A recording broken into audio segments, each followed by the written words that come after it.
Alright, this video is Introduction to Magnets and Magnetism. Alright, now we all seen, touched, played with magnets. Magnets are materials or objects that produce magnetic fields and a magnetic force. So that's what a magnet is by definition. We all know it when we see it, when we touch it, but it produces magnetic fields, which are similar, though not the same, as electric fields, and a magnetic force, which is similar but not the same as electrical force. Alright, the term ferromagnetic material. Ferromagnetic materials are materials that can be magnetized. Not all materials, not all metals even, can be magnetized. There are also only the materials that can be attracted to magnets. So materials that can be magnetized and that are strongly attracted to magnets.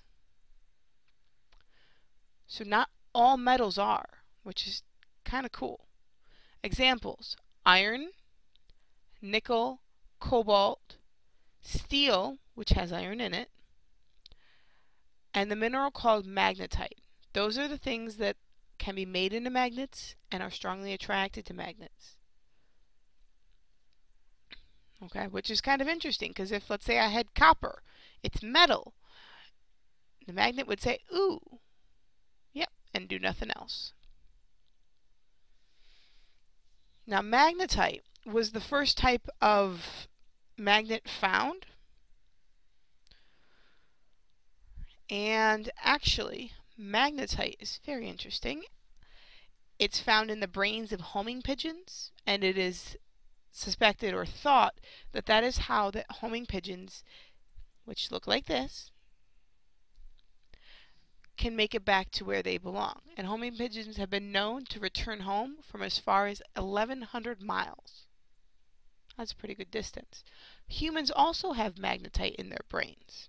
Though we don't have the same abilities that homing pigeons do, who knows? The magnetic fields could still be affecting us. Other interesting things.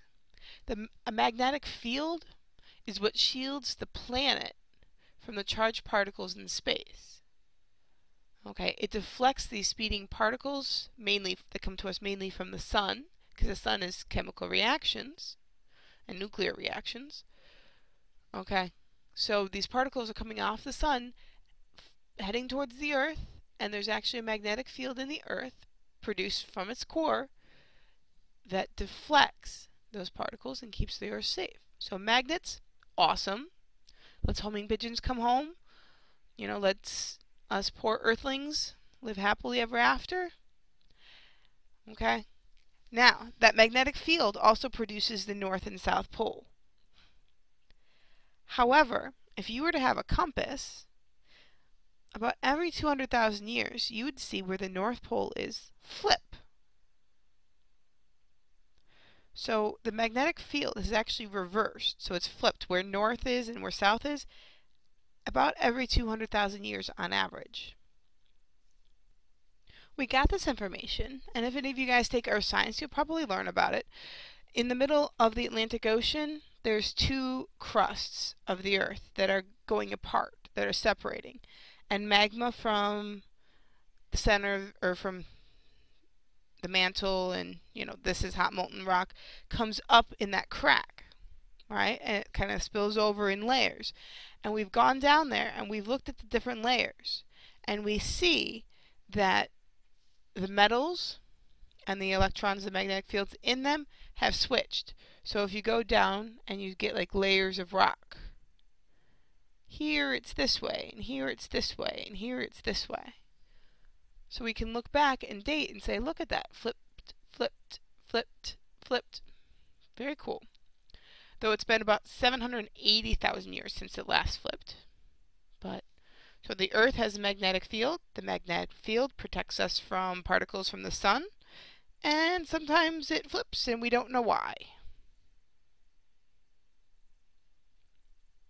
Okay, here's just a picture of the magnetic field as it is now. Okay, and you see the magnetic field lines coming out of it. Okay, and I'm just going to point out and let you notice that the south magnetic pole is up north, and the north magnetic pole is down south, and we will explain why that is in a little while. Why the north magnetic pole is actually the south geographic. Let's first talk about what a magnetic field is. A magnetic field is not like an electrical field, or there's not a magnetic force the same reason there's an electrical force. Electrical force is because there's too many or too few electrons, right? Unbalance of charge. That's not why magnetic fields are.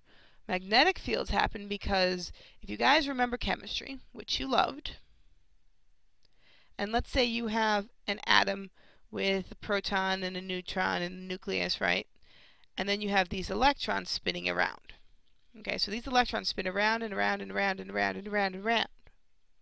Now, if all these electrons spin around in the same direction, like this one, you get a magnetic field.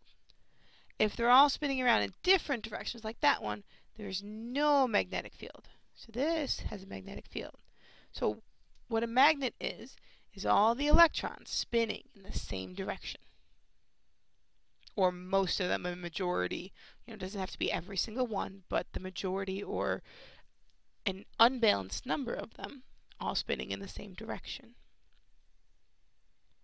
So go chemistry. Alright, so magnets have north poles and south poles. You guys kind of know that already, but I just thought I'd point it out. A magnet's, the end that points north is the north pole. The end that points south is the south pole. So if I was to have a compass, right, and it had a magnet in it,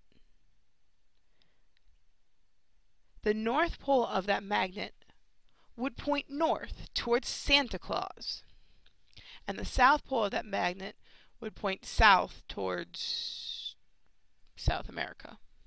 Okay? So the north end of a magnet will point towards Santa. The south end will point south.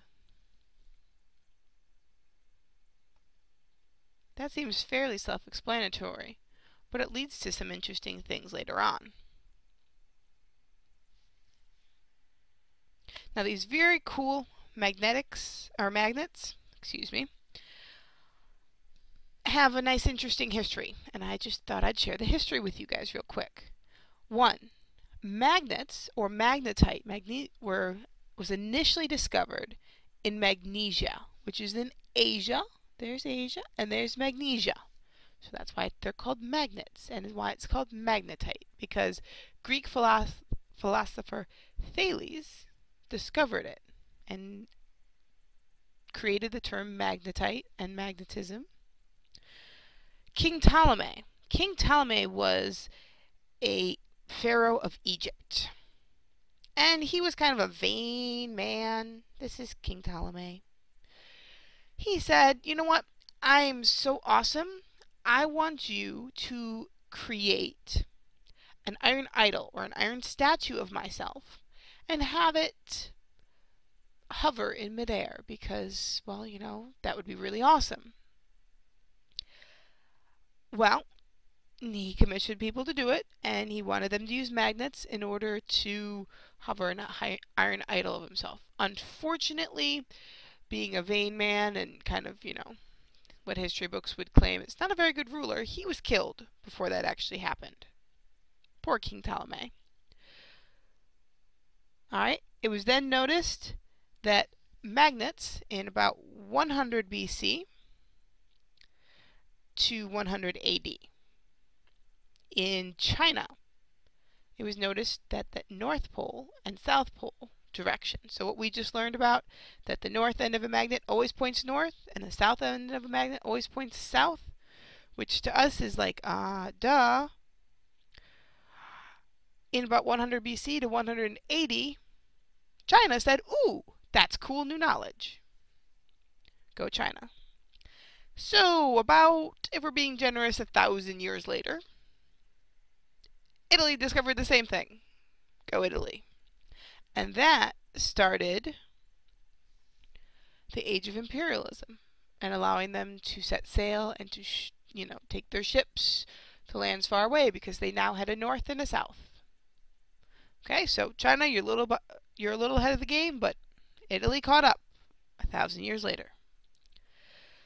About 400 years after that discovery is when Europeans were finally able to employ that compass and use that to colonize Africa, Asia, Australia, North America. So America was discovered because Greek philosopher Thales discovered magnets in 600 BC. Nice little history lesson. All right, let's get back to science and physics. Like poles, just like charges, repel. Unlike poles, attract. So a north and a south pole are attracted to each other. All right, and magnetic field lines point out of the north and into the south. So magnetic field lines like electrical field lines. You'll see that they are very, very similar. These are two very important things. Now, if I was to tell you that like poles repel, and if I had a compass or a magnet, let's say I have a magnet here, all right, the north end points north and the south end points south. I'm linking these two things together.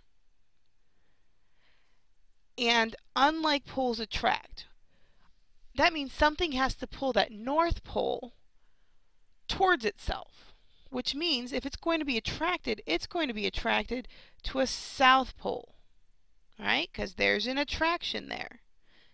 And the south pole is going to be attracted to a north pole. So the reason why a magnet points north, the north pole of a magnet points north towards the geographic north pole, is because it's the magnetic south pole. And the reason why magnetic south, or the south pole of a magnet points towards the south part of the Earth, is because that's the magnetic north pole. Okay? So if the north end of a magnet must point north, that means that must be the south pole of the Earth's magnetic pole. Interesting, huh? Not quite what you would expected. All right, now we're going to concentrate a little bit more on these lines of forces. This should be kind of a review, so we're going to do it quickly. Every magnet has a north and a south pole. Every single one, doesn't matter how big or small it is. It all has a north and a south pole. Okay, if I was to cut this magnet here in half, it would have a north and a south pole and a north and a south pole. Just an interesting fact for you to know. All right, magnetic field lines. Out of north and into south. Out of north and into south. Out of north and into south. Out of north and into south. Just like Santa. That's how I always remember it. Santa leaves the North Pole to bring me presents. Just like he does to all the good girls and boys. Alright, so out of north and into south. Alright, so out of north into south. Out of north into south. Out of north into south. Now what happens if we have two poles are the same? Let's say we have two north poles. It goes out of north, but it's not going to go into the other north because they're both pushing away. So you get something like this.